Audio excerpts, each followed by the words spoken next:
Olá, ouvintes, boa noite. Com vocês, a partir de agora, o programa A República.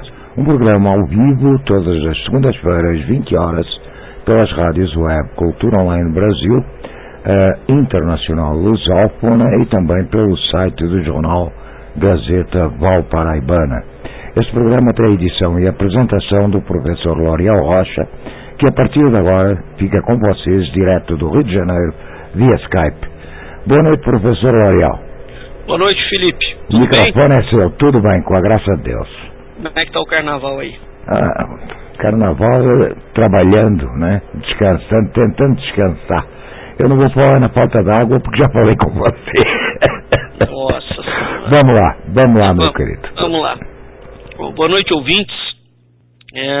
O nosso programa de hoje vai ser em cima de um livro também do filósofo brasileiro Olavo de Carvalho. O livro chama A Filosofia e seu Inverso e Outros Estudos. Nós vamos analisar um capítulo da obra dele que chama A Consciência Sem Consciência. Qual é o objetivo disso? A palavra consciência vem sendo utilizada, muito utilizada dentro do campo científico e mesmo dentro do âmbito da filosofia e, entretanto, e da psicologia também, entretanto, a utilização dessa terminologia não é clara. O que nos interessa aqui é expor a visão que o professor Olavo de Carvalho tem, e que é a visão da própria filosofia arcaica, da raiz da filosofia, quando ela afirma que há uma unidade do conhecimento na unidade da consciência. Significa que aquilo que nós chamamos de consciência está diretamente ligado ao conhecimento, né? E ambos estão diretamente ligados à detecção da verdade. Isso significa que a nossa consciência ela tem que estar habilitada a reconhecer a verdade. Antes de nós iniciarmos a leitura, por exemplo, vamos pegar um caso paradigmático de não reconhecimento quando a consciência tem algum problema de reconhecer a si própria. Por exemplo, depois que começou o movimento feminista, né, por um radicalismo de pensamento, evidentemente, se um homem elogiar uma mulher, ou elogiar a beleza dessa mulher, aquela mulher se sente extremamente ofendida. Então, é como se dentro do discurso feminista, o corpo humano não fosse mais reconhecido. A beleza do corpo humano não fosse uma beleza evidente. Imaginem vocês, por exemplo, a Gisele Bündchen. Se a Gisele Bündchen for feminista, né, vier a ser feminista em algum determinado momento, um homem, ou o marido dela, ou algum outro homem, falar que ela é bonita. A reação peremptória que ela teria diante daquilo seria negação. Não é uma negação de que porque veio meramente de um homem. A negação vai mais além do que isso. Existem determinadas correntes que foram construídas em que as correntes não negam meramente a realidade imediata.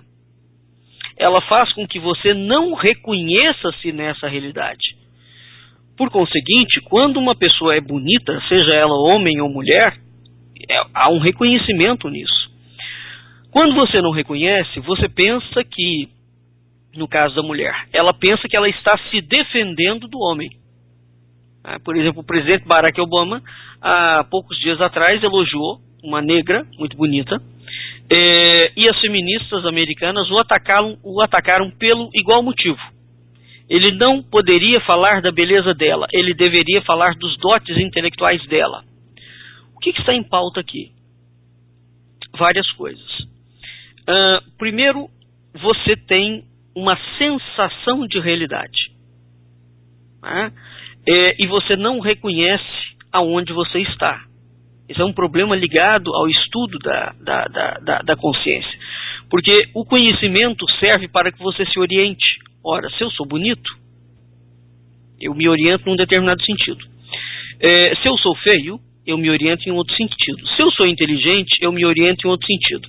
Então veja bem, dentro do discurso de uma mulher feminista, uma feminista radical, quando ela abre mão da beleza, né, e ela foca na inteligência, por exemplo, se ela for uma mulher bonita e quer ser reconhecida pela sua inteligência e não pela beleza, isso significa que ela simplesmente fez uma troca de valores. Né? Ela fez uma troca de valores. E o problema da troca de valores é o seguinte: mesmo que você troque o valor, vamos considerar que essa feminista é bonita, mas não é inteligente, por exemplo. E ela quer ser reconhecida pela sua capacidade de inteligência. Então aqui o que nós temos? Nós temos uma mistura de realidade. Né?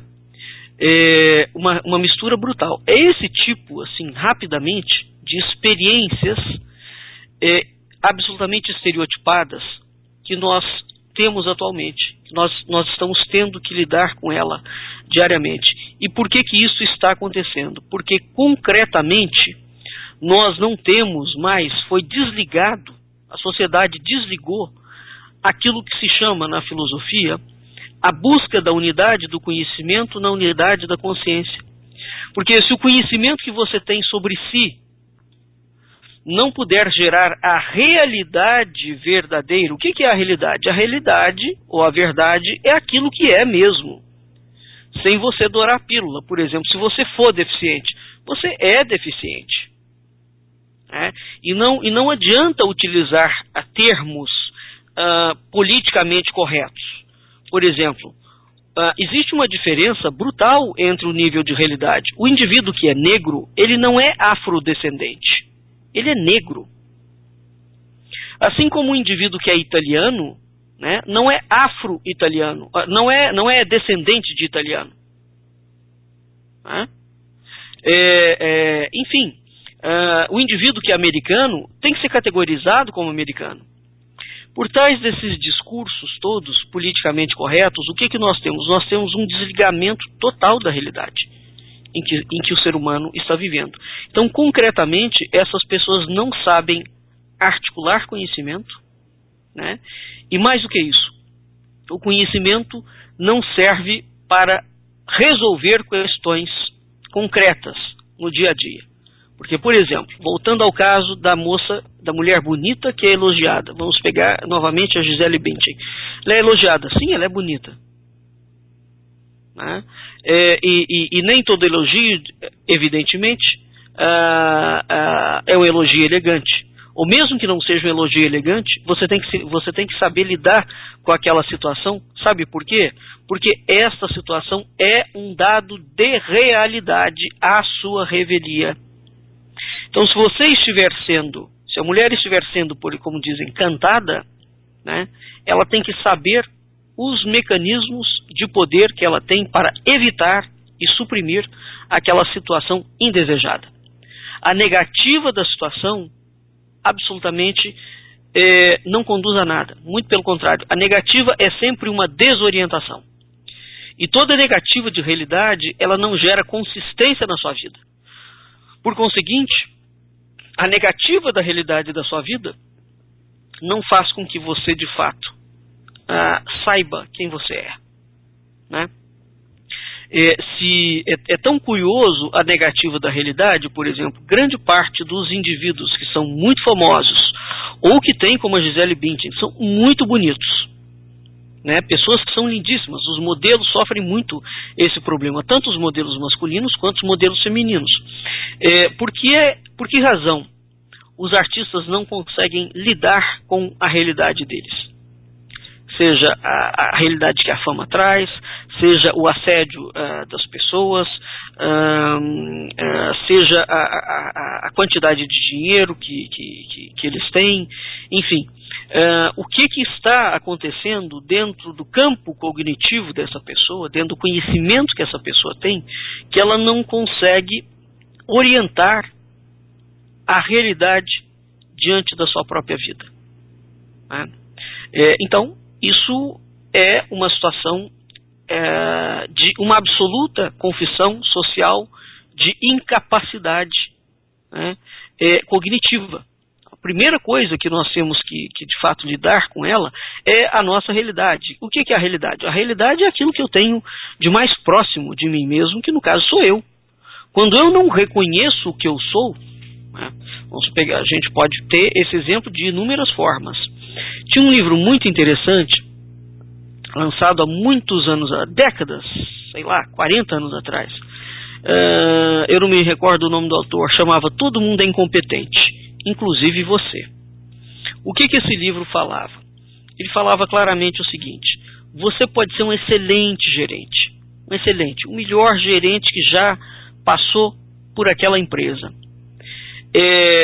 Se você tiver uma habilidade somente gerencial e o seu diretor não conseguir te avaliar precisamente, corretamente, ele vai subir você de cargo. Então ele vai te passar a diretor, por exemplo. Entretanto, você não tem habilidade para lidar com o cargo de diretor. Você não tem aquele perfil. Você tem o perfil de gerente. Se quem está acima de você não consegue avaliar isso precisamente, né, e nisso é que se distingue, entre outras coisas, os bons chefes dos maus chefes, né, é uma das distinções, é aquele indivíduo que sabe te avaliar e sabe estimular a sua capacidade e sabe extrair de dentro de você o melhor que você tem, né? Então, se esse indivíduo fizer uma avaliação incorreta ou pouco precisa da sua capacidade, quando você for promovido, você será um péssimo diretor. E aí qual é o resultado que isso gera? Isso gera, no mínimo, um resultado de desconforto. Porque enquanto ele era gerente, ele era reconhecido pelo trabalho. Quando ele passa a diretor, né, ele não será reconhecido e certamente será demitido. O que está em pauta aqui? O indivíduo, quando ele não tem noção de si, então ele vai deixar se levar meramente pelo cargo. Né? Tem pessoas, por exemplo, que vão trabalhar em consultorias. A consultoria exige muito tempo da sua vida pessoal, muito tempo, e pouquíssimo tempo para a vida familiar. Entretanto, hoje as pessoas não conseguem mais fazer essa ligação clara e direta do conhecimento com a realidade imediata da vida. Então o indivíduo aceita um emprego numa consultoria, fica muito tempo fora de casa e num determinado momento ele pede para sair da empresa, ou ele começa a ver problemas na empresa. Não, a empresa funciona daquela forma. Né? É você que não está ajustado ao ritmo da empresa. Né? E não fez uma avaliação adequada daquilo ali. O que nisto tudo são exemplos do quê? De consciência sem consciência. Ou seja, por quê? O que acontece? Todos nós, em algum momento da nossa vida, a nossa vida tem momentos difíceis e tem momentos fáceis. Né? Todos nós já passamos por esses momentos. E já tentamos explicar para uma pessoa o que nós passamos. Mas é impossível essa explicação, porque esse momento que nós passamos é nosso. Nós podemos narrar, né, fazer uma narrativa daquela situação, mas a experiência da situação, o outro não consegue tê-la, porque aquela experiência daquela vivência é minha. Né? Então, quando você passa por uma situação de uma forma consciente, né, você consegue sair daquela situação com dados e com elementos concretos da situação. Aonde você errou, o que você acertou, se você poderia fazer daquela forma, se você não poderia fazer daquela forma. Entretanto, inúmeras pessoas entram nas situações, né, e elas não têm noção de realidade. Elas entram nas situações quase que completamente alienadas da situação. Né? E elas têm, algumas, um tipo de despreocupação quase que suicida. Né? E começam a inventar um tipo de problema. Vou dar um exemplo dramático, mas para nós entendermos esse grau de alienação. Uma moça namora um indivíduo alcoólatra, ou um rapaz namora uma moça alcoólatra, tanto faz. Né? Você está namorando um homem que é alcoólatra, ou uma mulher que é alcoólatra. Ele é alcoólatra. Esse é o ponto passivo. Ele é alcoólatra. Pois bem, você intenciona casar com esse indivíduo, construir uma família com esse indivíduo. O primeiro grau de alienação é quando a pessoa acha que ela vai mudar o alcoólatra, que ela tem poder para mudar aquela decisão do alcoólatra. Nós já vimos, os nossos primeiros programas foram baseados na ideia da vontade. O indivíduo é autônomo na sua vontade. E eu cheguei a citar para vocês um médico, o Dr. Marcelo Cacheta, em que ele trata de 3 tipos de doenças mentais, no meu entendimento, que são as mais difíceis, clinicamente falando. O autista, o drogado e o louco. Mas aqui é louco psiquiátrico mesmo, não é alguém que está com uma depressão, alguma coisa assim. É louco, com problemas gravíssimos. Em todos eles, ele afirma categoricamente que, e o que eu achei muito impressionante é que o autista tem um mundo próprio interior. Ele tem uma total um desligamento do mundo externo. Ele sequer vê o mundo externo. Mas ele falou que mesmo em todos esses casos, não há um caso em que, objetivamente falando, a vontade do ser humano não atue. Então uma pessoa só melhora ou uma pessoa piora consoante a vontade dela. Mesmo o autista. O autista só sai daquele grau absoluto de autismo caso ele tenha vontade. Então a vontade é algo determinante no aspecto da aquisição da consciência e na manutenção da saúde da consciência, e evidentemente da verdade ou da forma como você lida com a verdade. Então esse indivíduo que foi casar com um alcoólatra e não lidou com o primeiro dado de realidade, que é o alcoolismo é um dado de realidade, essa pessoa casa e ela já casa e cria um estado de alienação na relação, porque ela recusa-se peremptoriamente a ver o fato.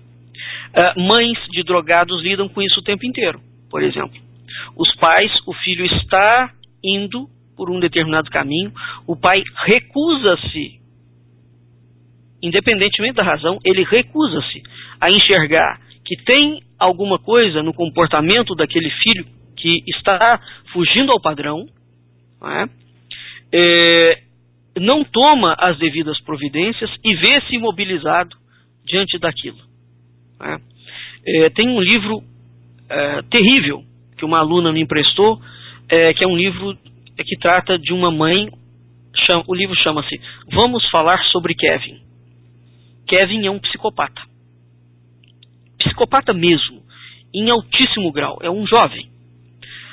O sofrimento familiar daquela mãe, e daquela família e dos irmãos, o que caracteriza o psicopata? O psicopata é um indivíduo que raciocina impecavelmente. Impecavelmente, ele não tem nenhum problema de raciocínio.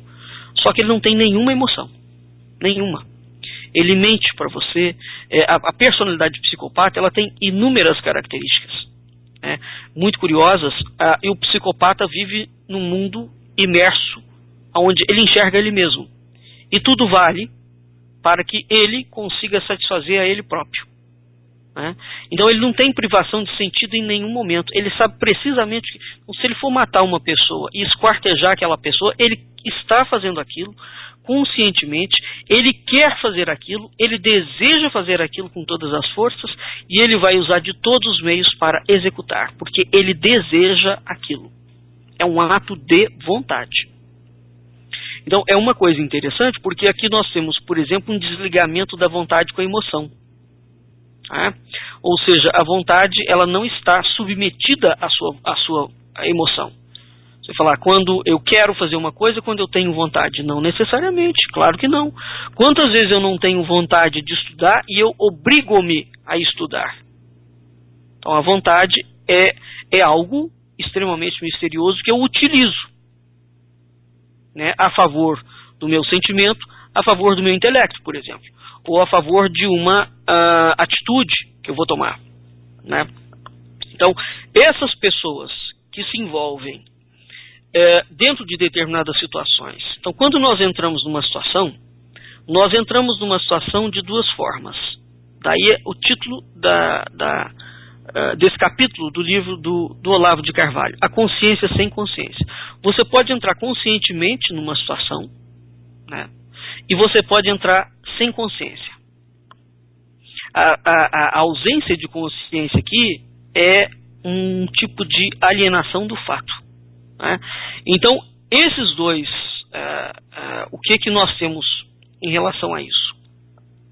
Esses dois tipos de pessoas, eles estão conscientes, entre aspas, no sentido da neurofisiologia e da ciência cognitiva, mas não no sentido que a palavra consciência tem na vida real, ou seja, no sentido que a palavra consciência tem, como ela é entendido dentro da filosofia antiga, né?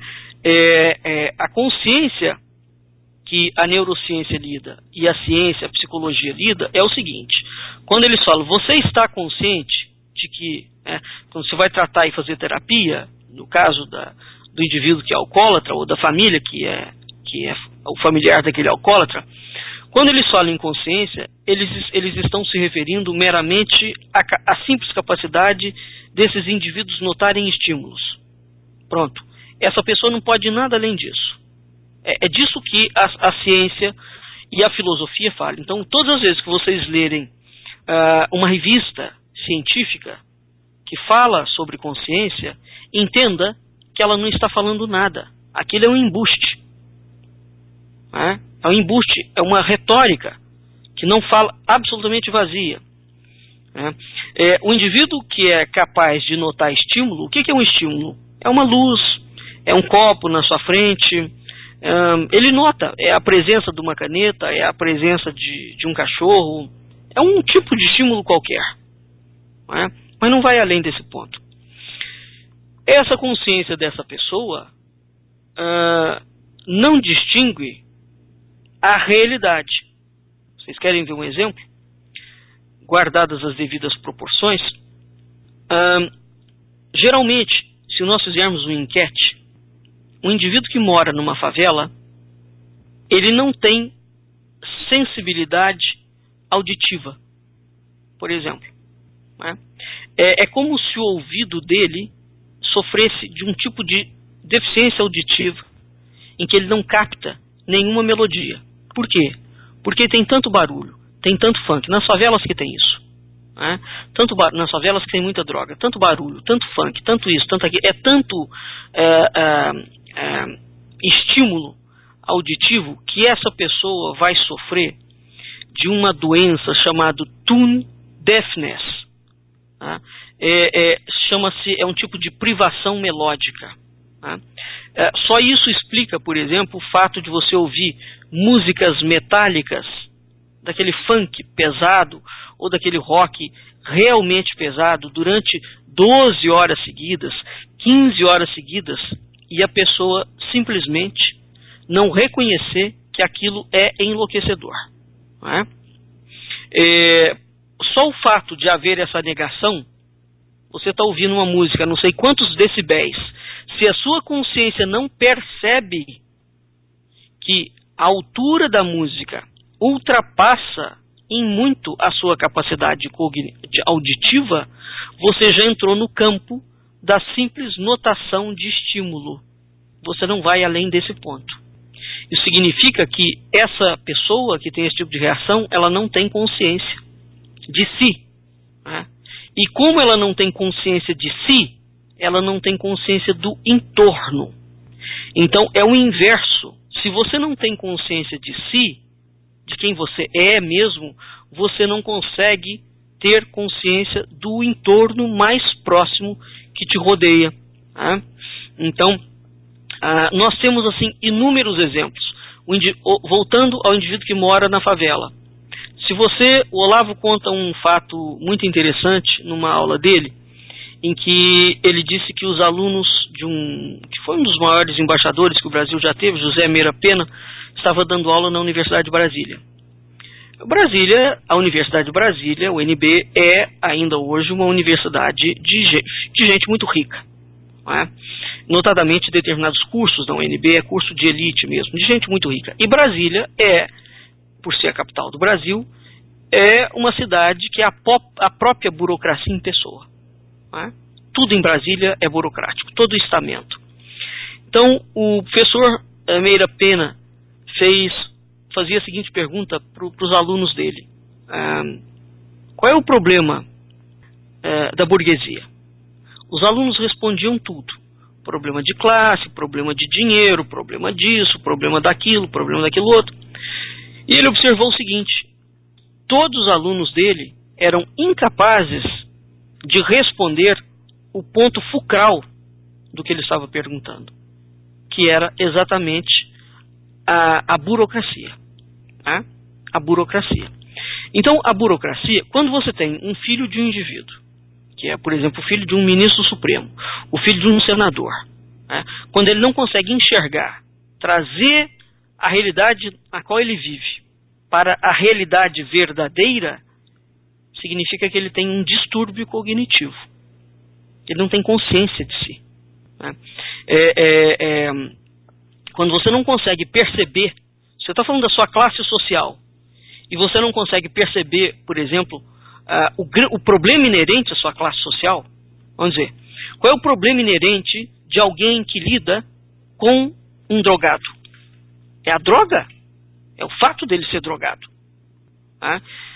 Qual é o problema inerente de um filho de indivíduo muito rico e de um burocrata? É evidentemente que é a burocracia. Quando ele não consegue perceber esse dado de realidade, o filho de um corrupto. O pai é corrupto. O dinheiro que te mantém e paga as suas contas é da corrupção. E a pessoa não consegue ver problema naquilo. Não consegue ver problema. Então, o que está indicado aqui? Está indicado isto, que é a consciência sem consciência. Ou seja, que consciência é essa? É a consciência que a ciência nomina simplesmente. Você nota estímulo. Então você ganhou um dinheiro para pagar a sua faculdade, embora aquele dinheiro seja, o seu pai é traficante, ou o seu pai é um político corrupto, ou o seu pai é um empresário corrupto, para o filho não tem a menor importância. Ou para a esposa, por exemplo. Porque eles vivem como nababos. E o que importa aqui é viver como nababo. Não é?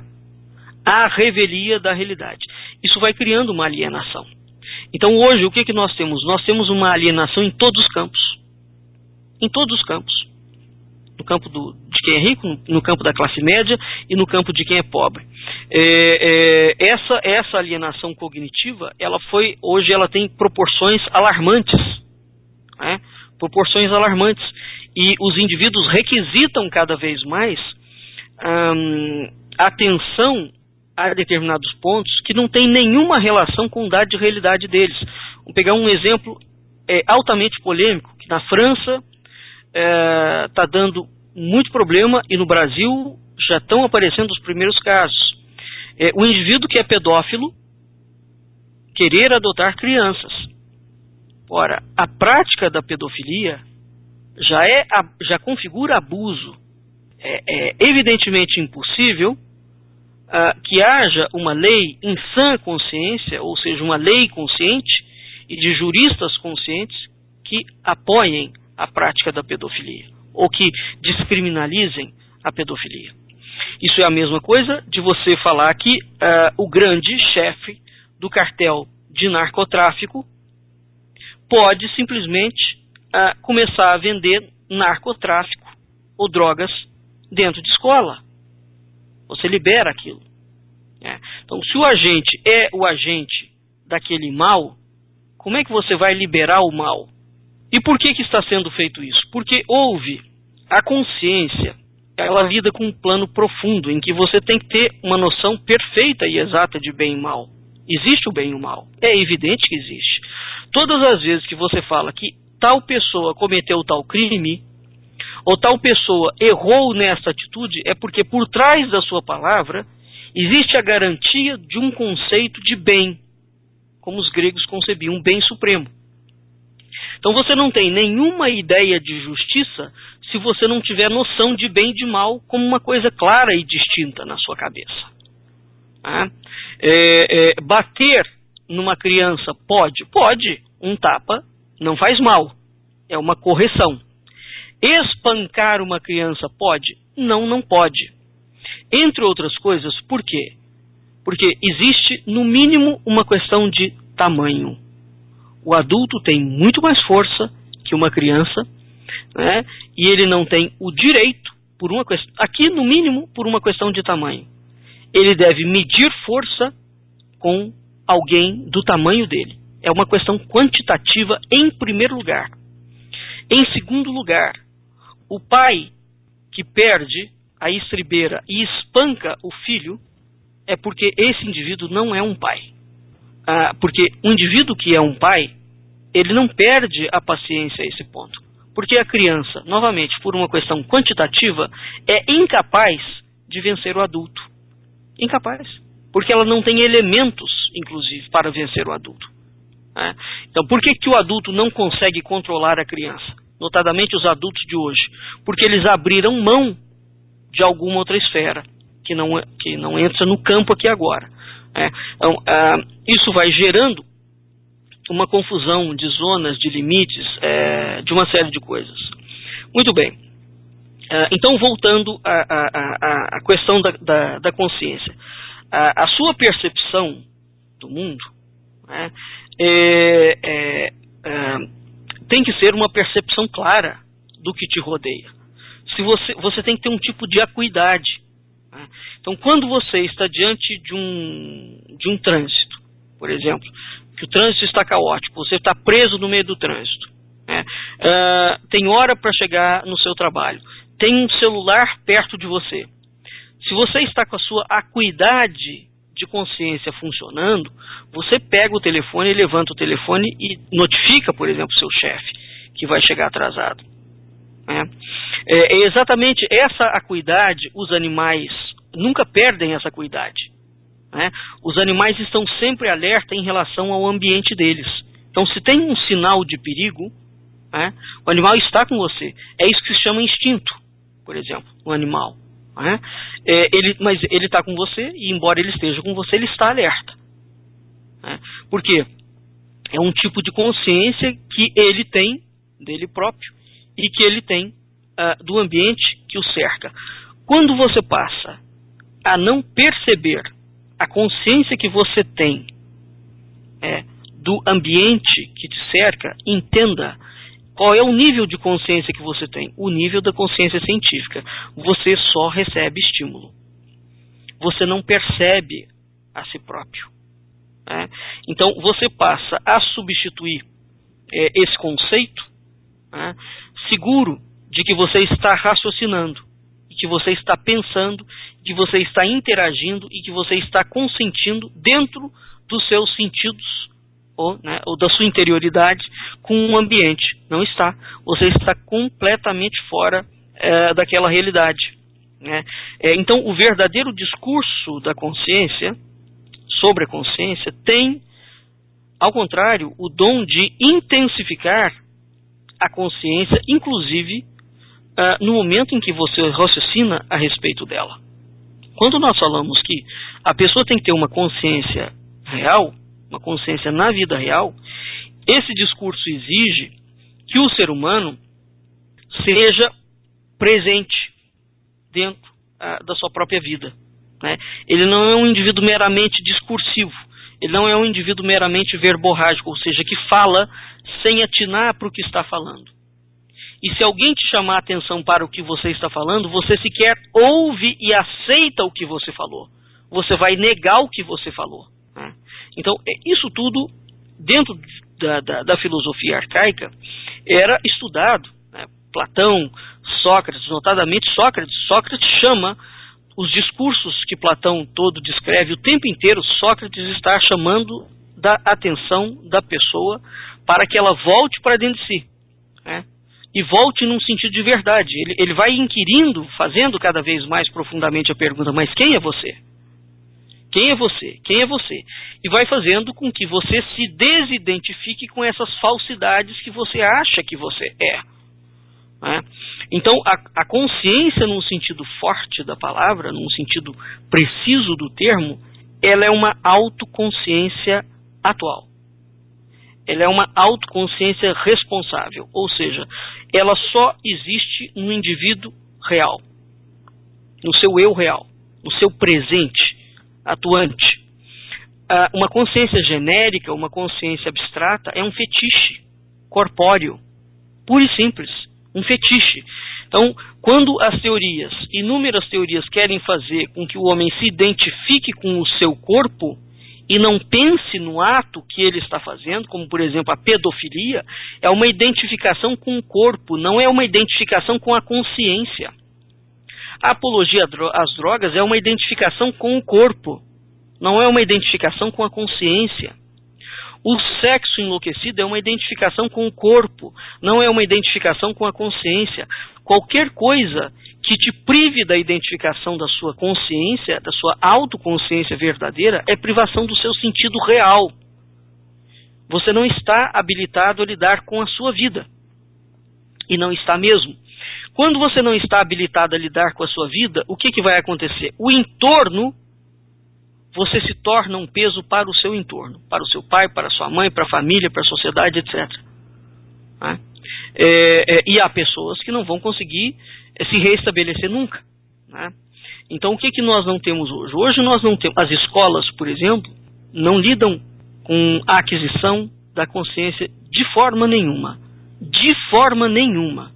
Nenhuma escola leva o aluno a ter consciência de si. Aonde a pessoa tem a possibilidade de adquirir consciência de si. Não é fazendo terapia também, não. Isso é um exercício de filosofia, que a filosofia nasce com esse sentido, por exemplo. Você tem que encontrar alguém que é verdadeiro nesse sentido, né? E esse indivíduo vai te ensinar a entrar em contato consigo mesmo. Pelo simples motivo de se autoconhecer. Não é para ganhar nada, não é para adquirir fama, nada. É para que você se conheça a si próprio.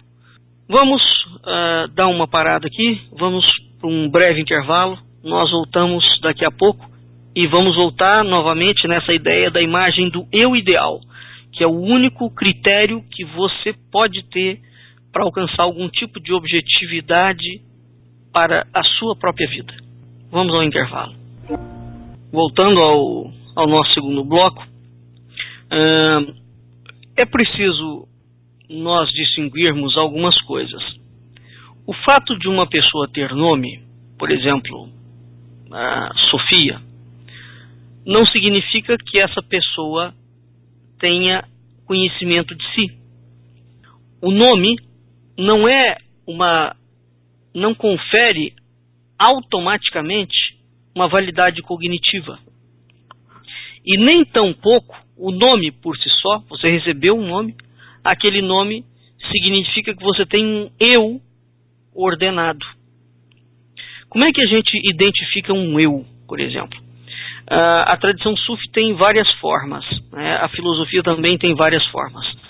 Nós observamos, por exemplo, que às vezes nós temos internamente, como se fossem diferentes pensamentos dentro da nossa cabeça. Cada um deseja uma determinada coisa completamente diferente. E esses pensamentos desconexos, né, não têm uma linha, nem tem um plano de orientação em relação a isso. E o indivíduo não sabe, por exemplo, qual é a linha que ele vai seguir. Isso é um tipo de desordem mental, muito clara, né? Desordem do eu. Você não tem o seu eu firmado. Embora esta condição seja pré-existente, ela não se manifesta naturalmente, caso você não a exercite. Por exemplo, todos os seres humanos nascem com musculatura. Se a sua mãe não te colocar para engatinhar, depois para andar de voadorzinho, né? Depois para te colocar para andar, para você aprender a dominar a sua musculatura, né? Aprender a dominar os seus ossos para que a musculatura, inclusive, interaja com o corpo que você tem, etc. Ou seja, se você não fizer muito esforço, embora você tenha músculo, a sua musculatura permanece em estado embrionário. Muito pelo contrário, ela vai atrofiar. Como, por exemplo, a gente verifica no caso do indivíduo que sofre um acidente e fica paraplégico ou tetraplégico. Se você não exercita aquilo que você tem de forma inato, ele retroage, ele atrofia, ele está ali, né, mas você não exercita. Então, você tem uma consciência em estado inato. Ou seja, a consciência não é algo que o homem nasça com ela e ela brota sem esforço. O mesmo se dá com o pensamento. O mesmo se dá com a inteligência. Você não aprende inteligência? É evidente que aprende inteligência. A inteligência é escalonar. É escalonar. Hoje as escolas não lidam e não aceitam esse conceito. Elas falam de habilidades. A habilidade não é nada.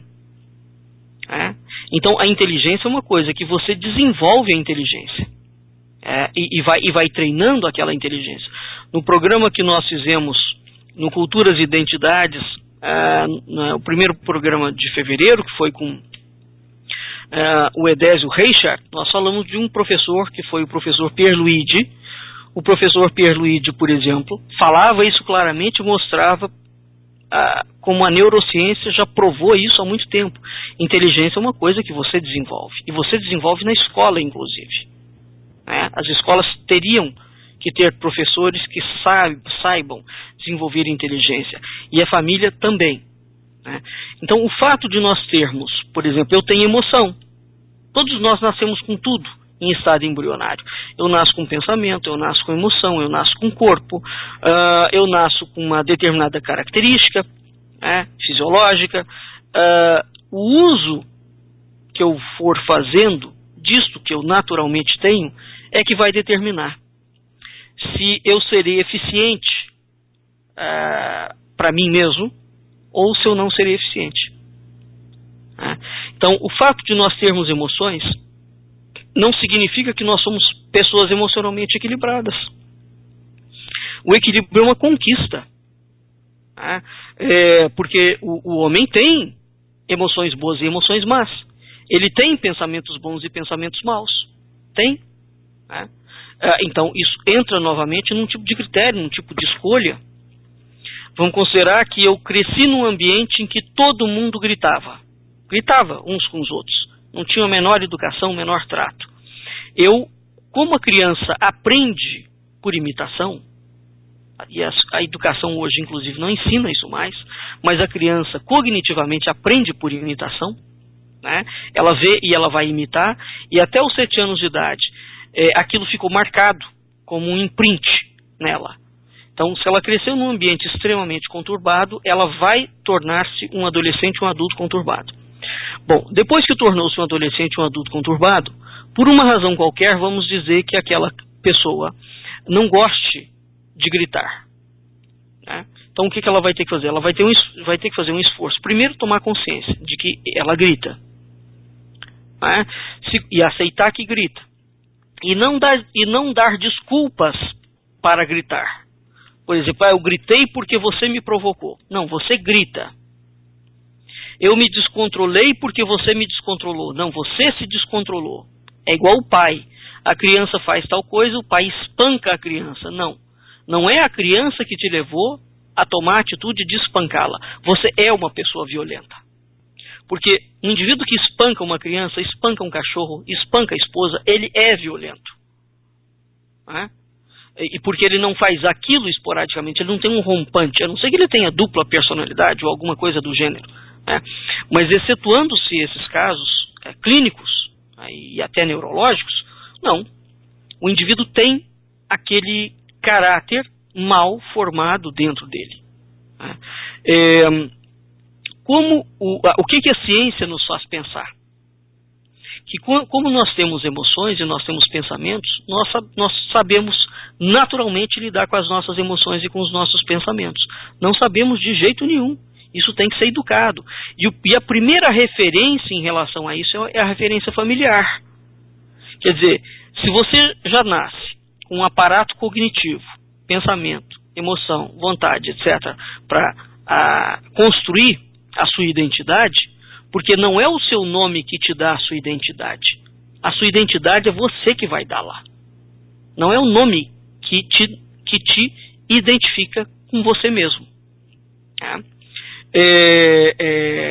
E às vezes a pessoa, por exemplo, inclusive rejeita o nome de tal forma, ela tem tanta consciência de que ela não gosta do nome, que aquele nome não é ela, né, que ela utiliza um apelido. Por exemplo, eu já conheci alguns indivíduos assim. E quando você fala o nome dele, ele sequer atende pelo nome, porque ele desligou que aquele nome é dele. Por uma razão qualquer não pôde mudar o nome e tem que conviver com aquilo.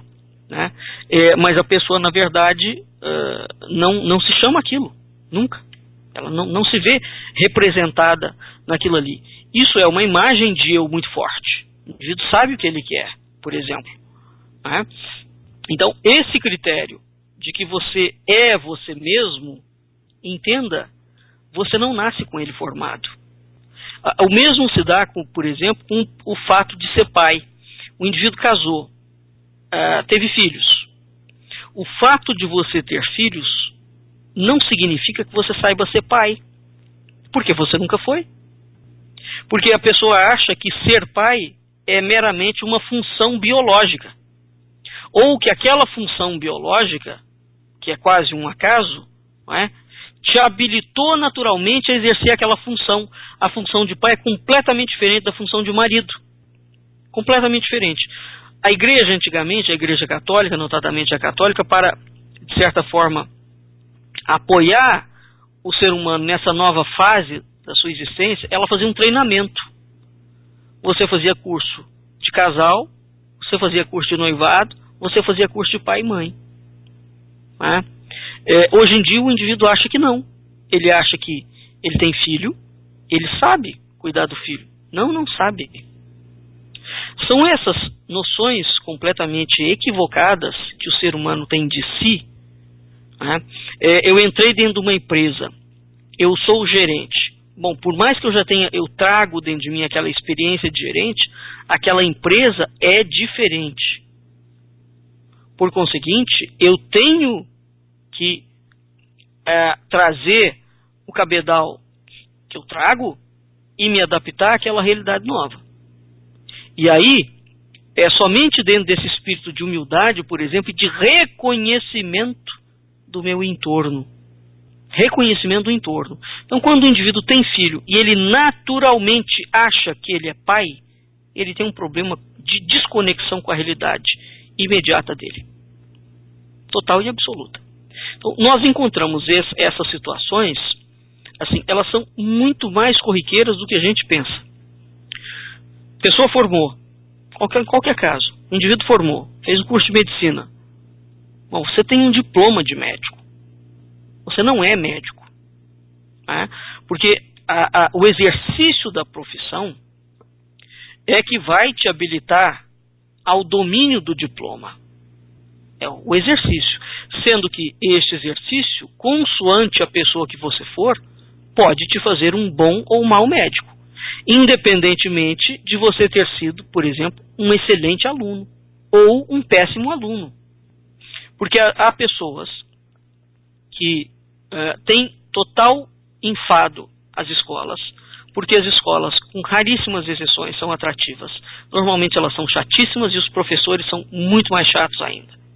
Né? Não prende a atenção do aluno. Então há aluno que passa raspando em tudo. Então a carreira, digamos, escolar dele foi péssima. Ou passou sempre na média. Essa média é 5, ele passa com 5. Pronto. Entretanto, esse indivíduo poderá vir a ser um profissional fabuloso. E geralmente isso acontece mesmo. Eu conversei uma vez com um professor de veterinária, e ele falou para mim, ele tinha 40 anos de magistério. Ele falou para mim que quase que 95% dos alunos que passavam por ele, os alunos que eram os melhores alunos da sala, né, os alunos mais exemplares, o CDF, eram sempre as piores pessoas de convivência. As piores pessoas. Aí você pergunta, mas o que uma coisa tem a ver com a outra? Não necessariamente, não tem nada. Mas existe um outro dado. O que está acontecendo? A pessoa tem uma imagem de si, se dá muita importância, ou aquele indivíduo ele tem, por natureza, um temperamento, que o indivíduo que tem, por natureza, ele é um estudioso, ele não gosta de bagunça. Ele não gosta de estar misturado na coletividade. Então essas pessoas naturalmente têm uma tendência mesmo a isolacionismo. Isso não significa que essas pessoas sejam más pessoas. Significa que é a natureza dela. Ela gosta de silêncio. Ela gosta de recolhimento. E ela tem que estar consoante com isso. Um indivíduo que é calado, por exemplo, teoricamente, não poderia ter uma profissão que o levasse a falar muito. Por exemplo, ser professor, você lidar o dia inteiro com turma. A pessoa que tem um temperamento mais circunspecto, mais fechado, deveria procurar outras coisas que estivessem mais em consonância com o pensamento dele, não é? Então, o que é isso? Isso é o tipo de reconhecimento da realidade que a filosofia, desde todo sempre, se propõe, entre outras coisas. Porque a filosofia é uma forma de viver, sobretudo, e antes de tudo, ela não é um instrumento teórico. Nenhum conhecimento tem validade nenhuma para a filosofia verdadeira se você não conseguir traduzir aquele conhecimento num dado de realidade. Vamos pensar no seguinte: eu sou um cara que conheço tudo, sou agrônomo, conheço todas as técnicas de agricultura, todas. Você coloca o indivíduo na roça para ele plantar o seu próprio legume. Ele não sabe nem por onde começar. O que significa isso? Esse distanciamento da realidade. Ou seja, o conhecimento que esse indivíduo tem, essa teoria, não é aplicável na vida prática. Aí não é aplicável por quê? Porque de fato não é aplicável ou a pessoa não conseguiu traduzir para a vida prática aquele conhecimento. Se você pegar um veterinário, os termos em veterinária têm, como em toda profissão, tem terminologias próprias. Um veterinário conversando com um peão, vai aplicar remédio numa vaca. O veterinário explicando para o peão o que é aquilo ali, há situações em que a gente tem vontade de chorar. Porque você fala, como é que esse cara não está percebendo que ele não pode utilizar aquele termo técnico daquela forma com aquele camarada? Porque o indivíduo simplesmente não está entendendo o português. Aí você fala, o que leva a um profissional de nível superior não perceber essa defasagem? Não é porque o outro é burro. Ora, não adianta eu falar nome, termo técnico. Se o fulano entende a pata da vaca, eu vou falar sobre a pata da vaca. Eu não vou falar sobre o fêmur da vaca. Eu não vou utilizar terminologias imprecisas para aquele indivíduo. Então o que é isso? Novamente, isso é um processo quase que autista. Isso é um processo de desconexão com a sua realidade mais imediata. Por quê? Por que você tem essa desconexão? Porque você não se observa. Porque, sobretudo, você não está centrado em você mesmo. O seu verdadeiro eu te é completamente desconhecido. Então, o conhecimento verdadeiro, ele tem que unir o conhecimento com a sua consciência, com a verdade e com o mundo em que você vive. Se o conhecimento não é capaz de operar dentro desses com esses 4 parâmetros, tem algum problema grave em relação a isso. Então, isso é uma coisa completamente distinta. Todo conhecimento ele tem que te gerar uma análise da situação social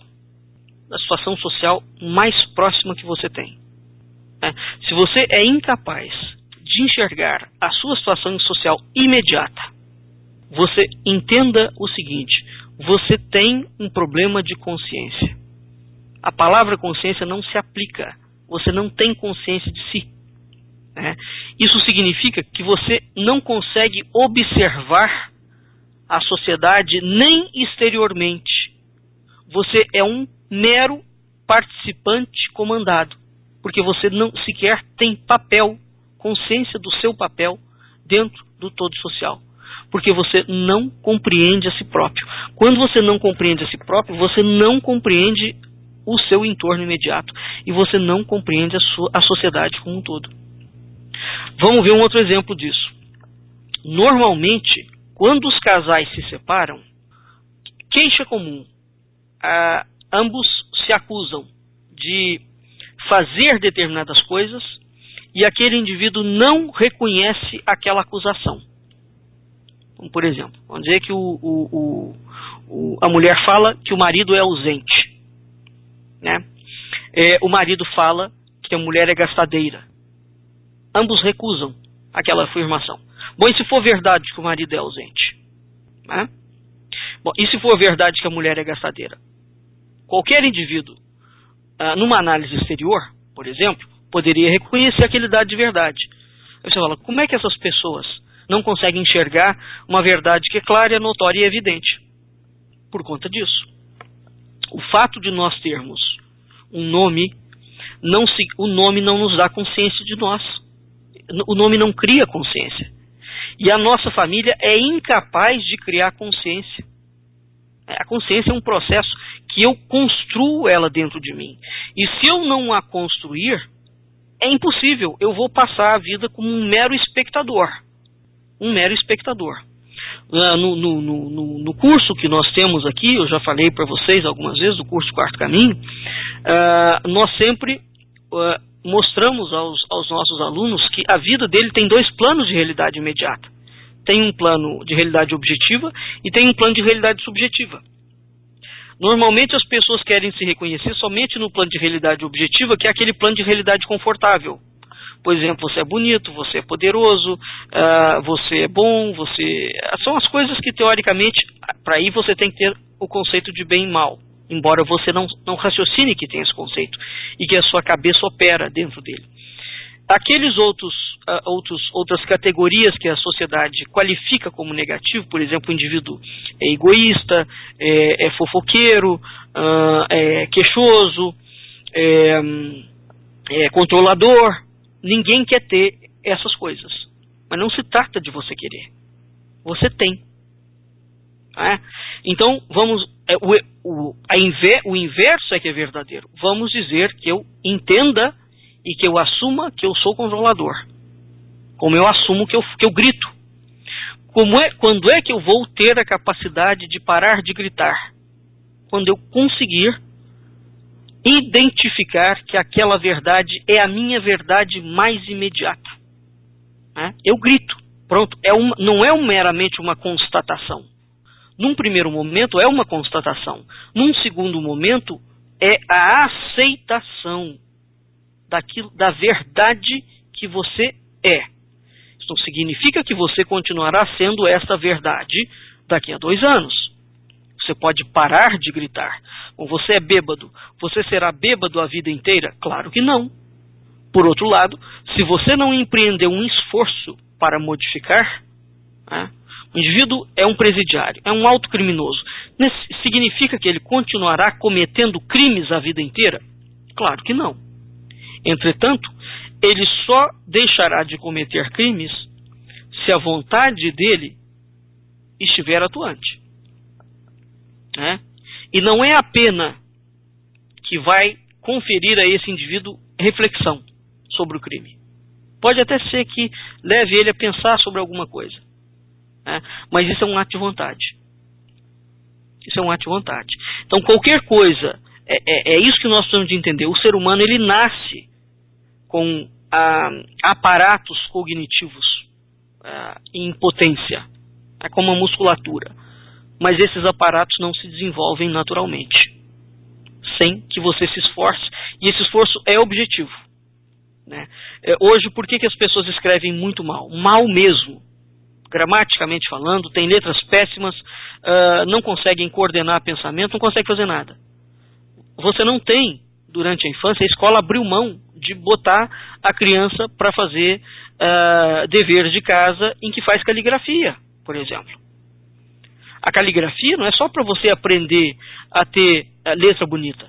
A caligrafia é também coordenação motora, é coordenação visual, é identificação de uma série de coisas. Né? Porque a mão é um instrumento no mamífero que permite ao mamífero operar, fazer coisas. Não, os mamíferos não fazem nada sem a mão. Né? Então, quando você acha que você pode abrir mão da mão e botar a pessoa só para ler no computador, botar uma criança com 2 anos de idade para ficar vendo o computador, né?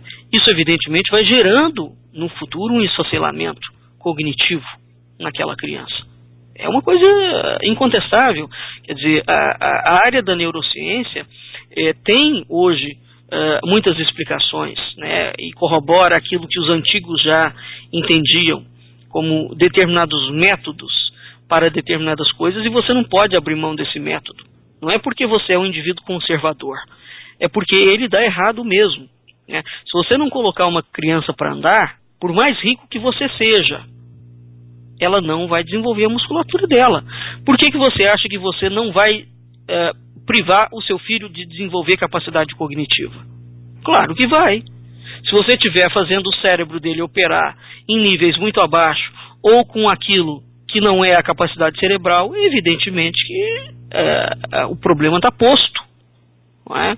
E é de difícil resolução posteriormente. Então, o que nós temos que ter em mente? O nosso conhecimento, ele tem que nos fazer entrar em contato com a nossa realidade. E a nossa realidade agora, não é a realidade de amanhã, porque eu não sei se amanhã eu estarei vivo. Eu não sei se amanhã eu estarei vivo. Então, todo conhecimento é autoconhecimento. Todo conhecimento que não é autoconhecimento, ele é simplesmente um conhecimento paralelo a você. Você utiliza aquilo ali como um efeito colateral, porque você tem um cérebro, o cérebro te permite fazer algumas coisas, e nada mais.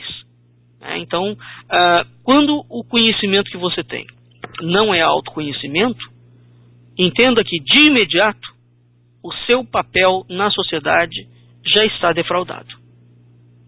Já está defraudado. Porque você não sabe quem você é. Como você não sabe quem você está incapacitado de agir em sociedade, independentemente de você ter diploma. Esse é o ponto. Então, o discurso teórico que se criou em cima das escolas e o discurso teórico que se criou para destruir as famílias, ambos caminhando paralelo, é uma das coisas mais catastróficas que a educação gramsciana já fez com a civilização. Porque ele desconectou o homem da realidade dele. E o que nós estamos chamando de realidade? Realidade é a sua realidade imediata e próxima. O que é a verdade? A verdade, num sentido filosófico, não é uma verdade suprema. Por exemplo, você conhece Deus. Essa é uma verdade universal. Essa verdade universal é muito difícil de você atingi-la. Quando se fala da verdade, o que é a verdade? Essa pergunta Pilatos faz a Jesus. O que é a verdade? Ou Jesus falava, conhecereis a verdade, e a verdade vos libertará. Mas de qual verdade ele está falando? Da sua verdade mais próxima. Ou seja, você fuma. Sim, fumo. Esta é uma verdade. Você assume ela diante da sua própria consciência. O ato de fumar é um conhecimento que você não nega, que você sabe e que você vive. Você é fumante. Então, quando alguém te fala, você fuma, você fala, eu fumo. E aquilo não te incomoda. Porque aquela é a sua verdade. O indivíduo, quando ele nega a verdade dele, ele vai falar assim, não, eu fumo em determinadas ocasiões. Ele começa a criar um tipo de argumentação teórica escapista. Então, essa verdade primeira é a sua primeira verdade. Porque se você não é capaz de entrar em contato consigo mesmo, você não será capaz de fazer mergulhos. Então a alienação social começa aqui. E aí ela vira uma comédia. Ou uma tragédia, que é o que a gente vive hoje. Uma alienação social total e absoluta diante de todas as classes sociais. Todas as classes sociais. Quando você pega um indivíduo que é consabidamente um corrupto, falando de ética, isso já ultrapassou o grau de alienação. Isso já virou uma tragédia. Então, a ideia da autoconsciência é uma coisa profundamente pessoal. E é um elemento básico da tradição filosófica desde Sócrates, e vai sendo enfatizado, né? Autoconsciência não é o indivíduo parar 5 minutos e fazer meditação. Não tem nada a ver com isso. Você pode parar 5 minutos, fazer meditação, você não vai adquirir autoconsciência. A autoconsciência é uma coisa que você sabe de si. Então assim, eu sei que eu sou mal educado, eu sei que eu sou bonito, eu sei que eu sou comilão, eu sei que eu sou um bom professor, eu sei que eu sou ciumento, eu sei que eu sou possessivo, porque quando você se autoconhece nos 2 planos da sua verdade. No plano do bem e no plano do mal. Porque essas coisas não são quantitativas. Quando eu tenho o bem, eu só tenho o bem? Claro que não. Vai conviver sempre dentro de mim uma ambiguidade. Por que umas pessoas manifestam um caráter melhor ao longo da sua vida? Ora, porque elas optam por manifestar mais este lado do caráter. É um esforço. E depois aquilo vira uma habilidade. Se você nunca cozinhou, e você vai cozinhar, aprende a cozinhar, a fazer arroz, o primeiro arroz que você fizer, uns tantos arroz, você vai queimar todos eles. Vai chegar um momento em que você vai aprender a fazer arroz. Agora, como é que você aprende a fazer arroz? Você tem que estar consciente do processo que você está fazendo. Você tem que estar de olho na panela. Então, o seu foco de atenção está naquilo objetivamente. E você se determinou a aprender a fazer arroz, porque se você não tiver vontade de aprender a fazer arroz, você não vai aprender a fazer aquilo.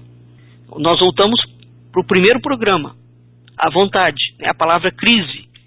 A palavra crise tem exatamente isso, é vontade e abismo. Essa vontade te separa do mundo, por exemplo.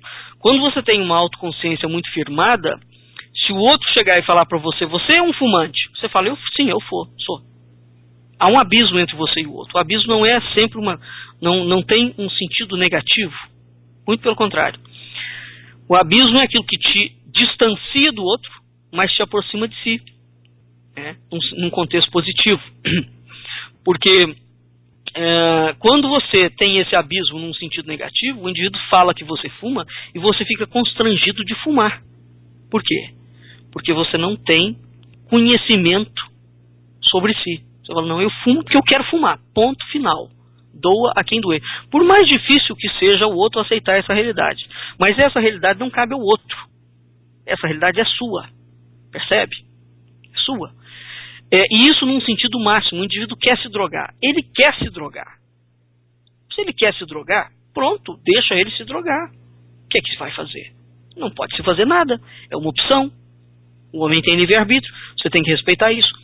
Mas veja, a partir do momento que o indivíduo resolve se drogar, ele também não pode exigir do outro que o outro tenha que aceitá-lo drogado dentro de casa. São coisas.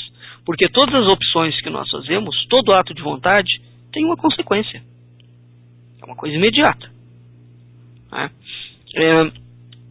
Então, o que nós temos?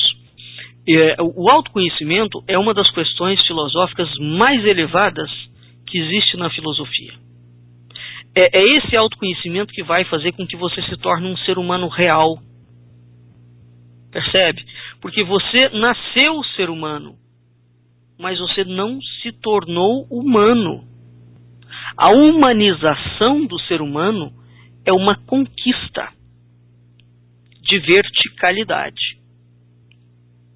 Porque se o fato de você nascer humano já sacasse de dentro de si as melhores potencialidades que a espécie ser humano te confere, todos nós seríamos pessoas impecáveis, individualmente e socialmente. O mundo não teria problema.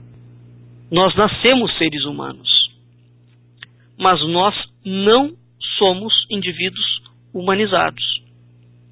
A humanização, repito, é uma conquista. E é uma conquista que é promovida através da autoconsciência. E para a autoconsciência eu tenho que ter um conhecimento direto da verdade. Para que eu tenha um conhecimento direto da verdade, eu tenho que aceitar a verdade sobre mim e a verdade à minha volta como ela é. Então, assim, eu sou uma criança pobre. É absolutamente incorreto a propaganda que os governos, que as empresas, que as escolas colocam em cima das crianças pobres. O campo de desejo que você incita em cima da criança pobre. Ela tem que reconhecer a realidade mais próxima dela. Ela é pobre. É exatamente porque ela não reconhece o campo de verdade mais próximo que ela, por exemplo, vai se endividar. O pai e a mãe. Né? Você ganha, vamos dizer, um salário mínimo por mês e você vai comprar uma geladeira que custa R$9.000. Isso não existe em nenhum momento. Você fala, não, mas aí eu vou poupar. Não, isso está completamente fora do seu dado de realidade. Isso é a mesma coisa de um indivíduo que tem $1 milhão querer comprar uma casa de $100 milhões. Bora, existe ele é rico, mas o dinheiro tem um limite. Essa falta de senso da realidade. Né? Então, a negação da realidade mais imediata é um veneno para a inteligência. E isso está sendo feito diariamente. Diariamente, os governos municipal, federal, estadual começam a bombardear o eu da pessoa, a criar uma personalidade cheia de temores, de preconceito, de auto-engano, né, de velhaquices, apartando essa pessoa da realidade mais próxima. Vamos pegar um caso aqui no Rio de Janeiro clássico. As favelas mais violentas, você não ouve um indivíduo que mora numa favela dessa. Né? Ele vai falar mal, por exemplo, da polícia quando a polícia chega e vai matar o bandido. Né? Mas ele é incapaz de reconhecer que o bandido é bandido. Aí você pergunta, mas ele não fala por medo? Sim e não. Você tem uma alienação. Né? Como é que você não reconhece que você mora num lugar violento? Esse é o primeiro ponto. Aqui é muito bom de se morar. Como aqui é muito bom de se morar? Como é que pode ser bom de se morar com tiros de escopeta passando diariamente na sua porta? Como é que isso pode ser bom? Como pode ser bom de se morar se para você entrar dentro da sua casa você tem que ter autorização do narcotraficante? Como que é isso? Como é que isso se explica? Por um estado de alienação total e absoluta. O exemplo do rico, então, tanto o exemplo do pobre quanto o exemplo do rico são absolutamente dramáticos. Né? O indivíduo rico, qual é o problema dele? É um problema igual de alienação. Porque quando você tem o primeiro grau de alienação imediata é que o indivíduo perde a noção de quantidade de dinheiro. Ora, se no Brasil o padrão do salário mínimo é, por exemplo, R$900, qual é a lógica, por mais rico que você seja, de que eu ia pagar 40 mil numa bolsa? Isso não faz o menor sentido. A bolsa da marca tal. É esse tipo de delírio coletivo. O dinheiro pode fazer o que ele quiser, evidentemente. Né? Mas isso é um tipo de delírio e de ausência da realidade. Porque o indivíduo paga R$40 mil para a bolsa e ele continua pagando 900 ou salário mínimo para o seu funcionário. Bom, quando você tem esse tipo de grau de desconexão, não estou falando do funcionário da empresa, estou falando do funcionário mais imediato, com quem ele lida diariamente. Então, a pessoa é capaz de comprar e de ter queijos caríssimos na sua geladeira. O funcionário não pode tocar naquele queijo, por exemplo. Ou ele não compra um queijo. Ou ele não permite, ele tem comida separada. O patrão come uma coisa, o empregado come contra outra coisa completamente diferente. Isso é um tipo de alienação. Né? São essas alienações nos seus diferentes mundos, né, que que foi criando e que a sociedade hoje está repleta. Então o que nós temos? Nós temos uma sociedade opaca, completamente personalista, num sentido esquizofrênico. As pessoas estão cada vez mais doentes, né? Com personalidades egocêntricas, com pessoas completamente incapacitadas para estabelecer um diálogo minimamente razoável e lógico. Essas pessoas, quando você conversa alguma coisa e mostra uma opinião diferente da que ela tem, ela reage emocionalmente de uma forma imediatamente violenta. O indivíduo é incapaz de conversar. Isso é o grau, é a prova mais imediata de que você está lidando com alguém que não tem consciência de si, porque ele sequer sabe ouvir o outro. Quando você não tem consciência de si, o seu ouvido fica blindado ao que o outro fala. A única coisa que você consegue fazer é reagir emocionalmente. Por quê? Porque você só detecta estímulo. Então a única coisa que você detectou quando o outro fala é que você detecta um sinal contrário. Ele me contrariou. Não, ele não te contrariou. É a opinião dele. Né? Então, a criação de personalidades cheia de temores, né, repletas de preconceitos. Embora o governo brasileiro e o governo mundial tenha todo esse discurso de que está tirando o preconceito das pessoas, mentira pura. Os governos estão cada vez aprofundando, criando inúmeros tipos de preconceitos, criando inúmeros tipos de temores, criando e investindo em inúmeros tipos de auto-engano. A sociedade moderna, a sociedade do século XX e do século XXI, é uma sociedade completamente fragmentada. Completamente fragmentada. Ela não tem referência sobre si. Né? E o resultado está aí. Nós temos altíssimos graus de violência e o indivíduo atribui a violência meramente a uma questão de bandido. Não. Não. Não é. A violência não se mede só pelo número de gente que morre em assalto. Se nós formos pegar, por exemplo, ou com morte imediata, é traficante, ou confronto entre soldados e bandidos, etc.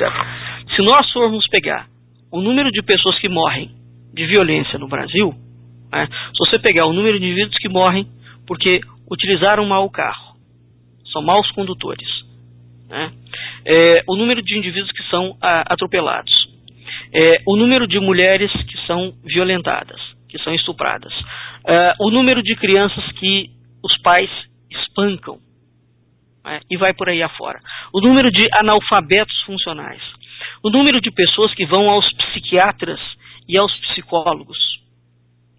Isso chega na casa de quase 200 mil pessoas. 200 mil, o Brasil tem uma cifra de mortes e de violência que até hoje nenhum país do mundo alcançou essa cifra. Nenhum país do mundo. O Brasil é um dos países mais violentos do mundo. E o governo continua mentindo para nós, falando que o problema da violência é um problema de polícia. Não, não é um problema de polícia. A polícia lida com um tipo de coisa. O problema a grande causa da violência está no reduto familiar, nos seres humanos, está nas escolas. Então, construiu-se um tipo de indivíduo que não conseguiu se humanizar. Né? E como é que nós nos humanizamos? Ora, desenvolvendo a nossa autoconsciência. É um fator primordial os governos terem seriedade nesse trato e as famílias também, né? E entenderem que a autoconsciência é algo vital para o indivíduo. Um pai antigamente, quando uma criança, um irmão o irmão mais velho, por exemplo, tomava o brinquedo do irmão mais novo, ele era naturalmente repreendido. Por quê? Porque ele é mais velho, ele é maior, ele não pode ser egoísta, ele tem que aprender a dividir. Havia todo um código ético comportamental. Né? Por quê? Porque faz com que você, como irmão mais velho, saia da sua esfera pessoal e olhe para o seu entorno. A correção está correta. Hoje em dia você não pode corrigir a criança. Mas como assim não pode corrigir? Então, há uma sequência de teorias que foram entrando, né, e que foram fragmentando e criando essa geração de homens completamente infantilizados, né, e de mulheres completamente infantilizadas. E são essas pessoas completamente infantilizadas que casam e têm filhos. Ora, se você é totalmente infantilizado, por que você acha que você vai desempenhar o papel de pai de uma forma coerente? Não vai. Você vai conseguir, no máximo, destruir o seu filho. Que é isso?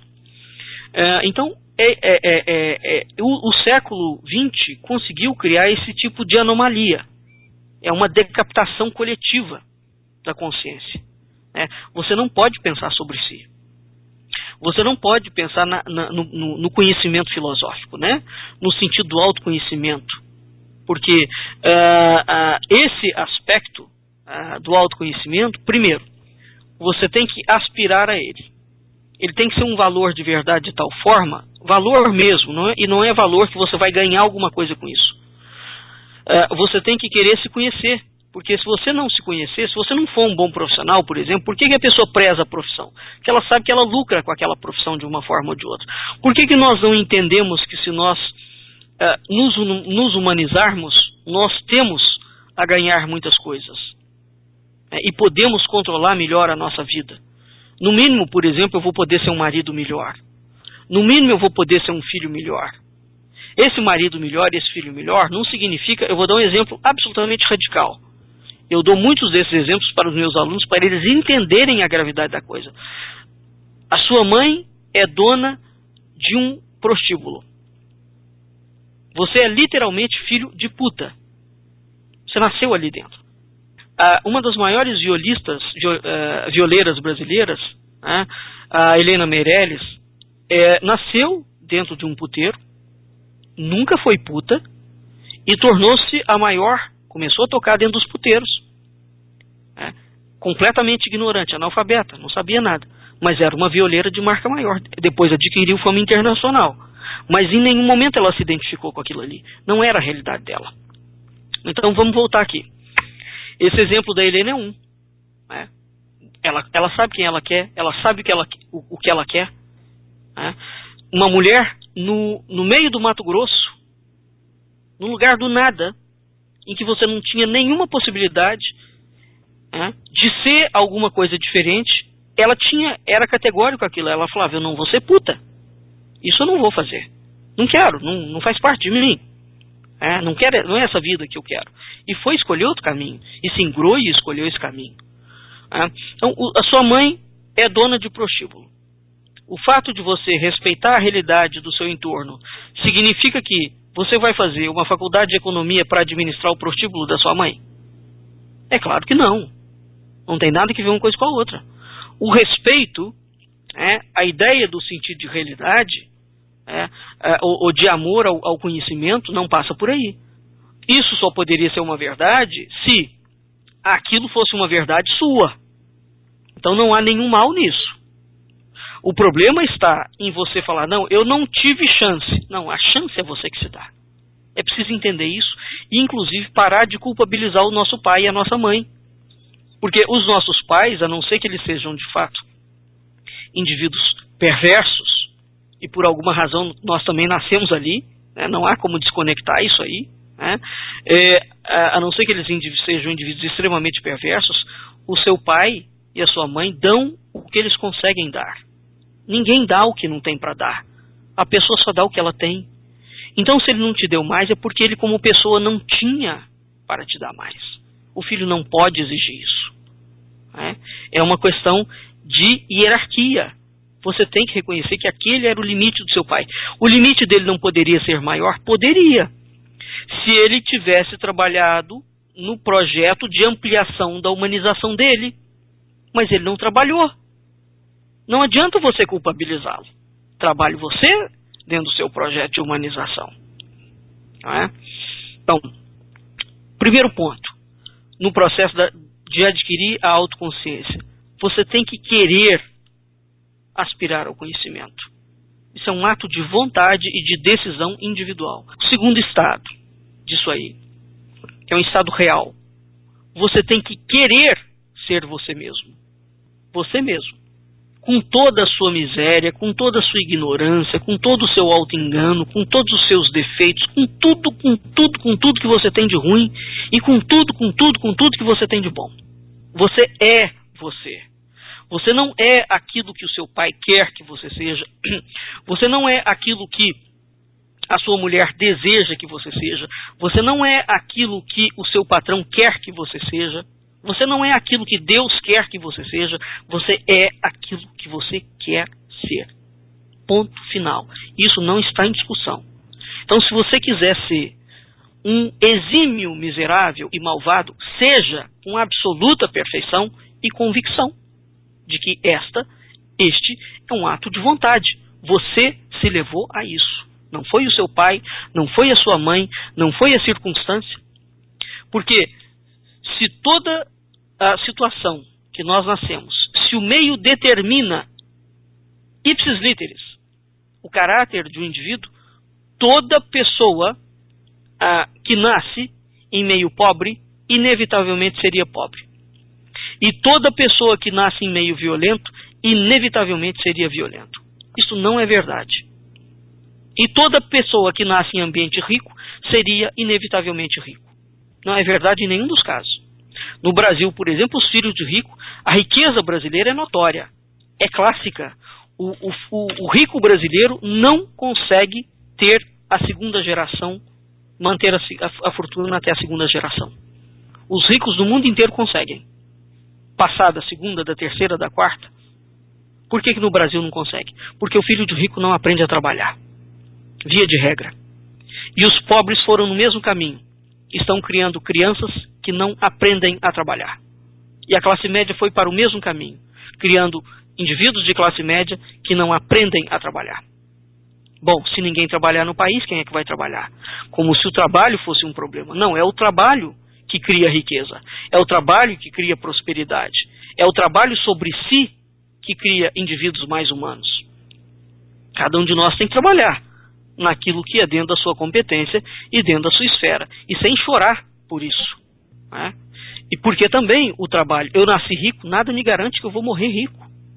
Eu nasci pobre, nada me garante que eu vou morrer pobre. Acabou? Né?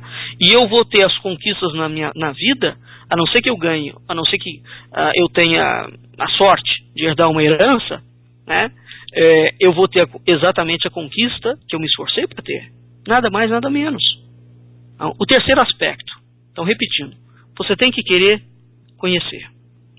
Você tem que querer desenvolver a sua individualidade concreta, com todos os seus defeitos e com todas as suas qualidades. E o terceiro, você tem que querer criar a sua própria vida, construir a sua própria vida, a narrativa da sua vida. Você é você. Vamos dizer que o seu pai é médico, e o seu pai quer que você siga a carreira de médico.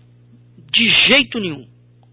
Você só vai fazer isso porque se aquela narrativa de médico for sua. Não faça isso se você está simplesmente focado no dinheiro. A narrativa não é sua. Aquela narrativa, todos nós, quando nascemos e quando morremos, a nossa vida é como se fosse uma narrativa literária. O que você escreveu na sua narrativa? Você foi o personagem que você quis ser? Né?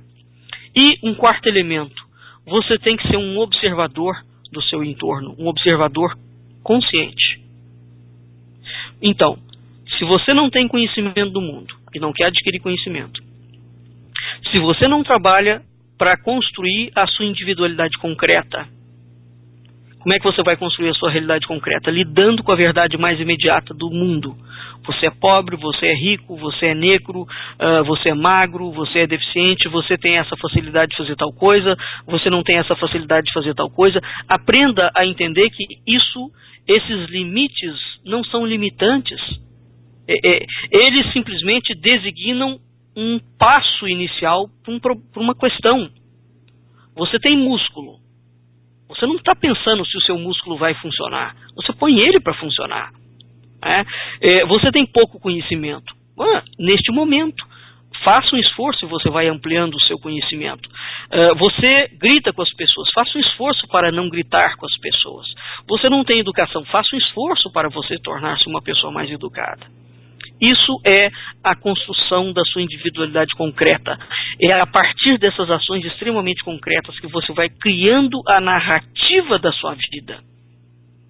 E você constrói no final da sua existência um personagem. Você morre você mesmo. Não é? Você mesmo. E quando você consegue buscar o conhecimento, construir a sua individualidade concreta, construir o seu próprio caminho, o seu caminho, o caminho que você quis, o caminho que você decidiu, as escolhas que você fez, os erros cujas consequências foi você que arcou, né?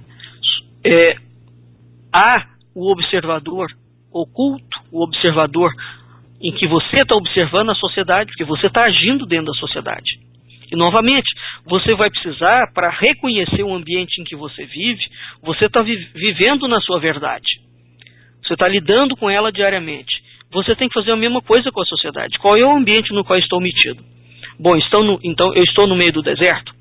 É aquela situação, eu já tive alguns alunos em que esse observador onisciente não funciona.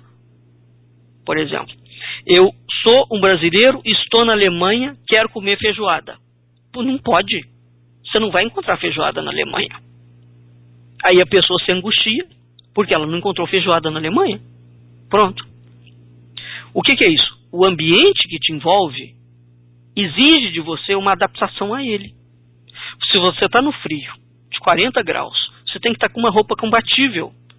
Isso é o que faz o onisciente, a consciência onisciente, a consciência que observa aquilo que não é ela, ou seja, o que está fora dela, o ambiente, né, a sua família, a sua esposa, o seu filho, etc. Quando esse observador onisciente é fundamental, por exemplo, quando você tem um filho, ou quando você tem uma mulher. Porque quando você reconhece quem é o outro, ele age assim, ele tem essa característica, essa. Aquela criança nasce com essas habilidades, com esse temperamento. Você não vai moldando a criança ao que você gostaria que ela fosse. Você vai fazendo um processo inverso. Você vai levando o seu filho, por exemplo, a se autoconhecer. E você vai ajudando ele, se ele tiver dificuldade de lidar mais ou menos com uma determinada faceta da personalidade dele, você vai levando ele a aceitar aquela faceta, né, e depois a lidar com ela. Ela não é um problema. Problemas só existem quando nós mascaramos a realidade. Né? Você é um ladrão, quanto mais não admite que é um ladrão. Isso não funciona. Né? Enfim, esse é o ponto que eu gostaria de frisar hoje para vocês. Né? A sua vida, ela tem que se revelar para você mesmo. Você tem que conseguir criar uma imagem integral, no sentido de uma imagem real da sua vida. E para isso, você vai criar um confronto entre a sua experiência individual e a sua consciência. Isso é a base da filosofia. É a base da filosofia. Se você for incapaz, você adquiriu o conhecimento, e você não consegue colocar aquele conhecimento em prática, na sua vida real, isso não é conhecimento, dentro do âmbito filosófico verdadeiro. Porque o conhecimento verdadeiro, ele parte da autoinvestigação e você consegue trazê-lo para o cotidiano. É isto que é autoconhecimento verdadeiro. E é isso que é o conhecimento da filosofia profunda. É tudo aquilo que você estuda. Então, vamos dizer, eu estudo sobre ética, mas eu não consigo me tornar uma pessoa ética, tem um problema nessa parte da autoinvestigação. Ela não é autoinvestigação, porque ela está totalmente excluída de mim. Então, tudo aquilo que eu estudo e que eu não consigo incorporar na minha vida é um elemento de retórica, é uma papagaiice. Eu sou um sujeito burocrático que lido com um tipo de burocracia que é a burocracia intelectual. Eu armazeno dados e não faço absolutamente nada com eles, só armazeno. E sequer sei onde é que eles se encaixam. É uma encenação. O mundo está cheio de indivíduos que são personagens de teatro, sem nunca ter estudado teatro na vida, sem nunca ter sido contratado pela Rede Globo. E os governos cada vez mais estão investindo em indivíduos que encenam as suas vidas. Hoje existe um grande aparato burocrático, governamental, né, que está produzindo um total alinhamento cognitivo. Um total alinhamento cognitivo. Nós vamos ter muitos programas em que nós vamos mostrar para você, ouvinte, essa construção bizarra, não só no Brasil, mas bem como no mundo inteiro. E o resultado é esse cenário absolutamente alarmante de violência, de desintegração, de quebra de valores, de loucura que tem. Né? A quantidade de analfabetos funcionais que tem. O indivíduo sabe ler sons, mas ele não sabe entender ideias. Né? Então o que é isso? Isso é porque nós temos uma cultura de encenação somente. É uma cultura que não te leva ao encontro de você mesmo, com você mesmo. Muito pelo contrário, ela impede que você se encontre a si próprio. E ela faz todo o esforço para você desempenhar um papel burocrático que o Estado controla. E você não sabe que o Estado está controlando a sua vida. Você acha que ele está te beneficiando. Você está enganado. Então hoje, vocês acham que os governos não têm cientistas que sabem dessas coisas? Claro que eles sabem. O estudo do comportamento, o estudo da cognição é algo consabido em tudo quanto é lugar do mundo. Todos os governos têm uma equipe oculta, um aparato oculto de controle social. Brutal. Brutal. E eles estão lançando mão desse controle. E é preciso fazer o movimento inverso, que parta da sociedade em direção ao esclarecimento das pessoas. Né? Então, qual é o objetivo da República? É trazer ideias e valores e obras, pensadores, que ao construir o Ocidente cristão, em nenhum momento abriram mão de que o ser humano é ser humano e de que o ser humano tem por dever social buscar a sua própria humanização. Né? E para isso é fundamental que nós asseguremos a esse ser humano a autonomia de espírito, a liberdade de alma e a individualidade de categoria ontológica. Isso é tudo que os governos hoje não querem. Inclusive o papel da liberdade humana está sendo questionado em níveis internacionais. Em níveis internacionais. Já existem seríssimos estudos sobre a privação da liberdade. E que a liberdade não é um direito natural do ser humano.